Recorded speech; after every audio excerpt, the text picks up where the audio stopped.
पेटविल्या ज्ञानाच्या ज्योती, स्त्रियांच्या अंधाऱ्या जीवनात पेटविल्या ज्ञानाच्या ज्योती, म्हणून तर आज जगती अमर आहे सावित्री, अमर आहे सावित्री. अध्यक्ष महाशय, पूज्य गजेंद्र गाणे, उपस्थित माझ्या मित्रमैत्रिणी सर्वांना माझा नमस्कार. आज मी आपल्यासमोर क्रांतिज्योती सावित्रीबाई फुले यांची यशोगाथा सांगण्यासाठी उभे. क्रांतिज्योती सावित्रीबाई फुले या भारताच्या पहिल्या महिला शिक्षिका तसेच विद्यापीठ होत्या. त्यांचा जन्म 3 जानेवारी 1831 रोजी सातारा जिल्ह्यातील नायगाव या गावी झाला. वयाच्या 9व्या वर्षी त्यांचा विवाह महात्मा ज्योतिबा फुले यांची झाला.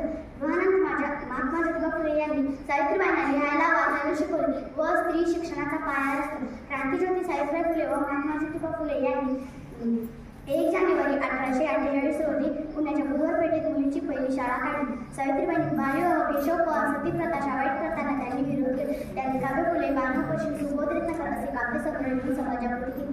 अखेर 10 मार्च 1897 रोजी क्रांतिज्योती सावित्रीबाई फुले यांनी अखेरचा श्वास घेतला. अशा या तेजस्वी ज्ञानव्यक्ती क्रांतिज्योती सावित्रीबाई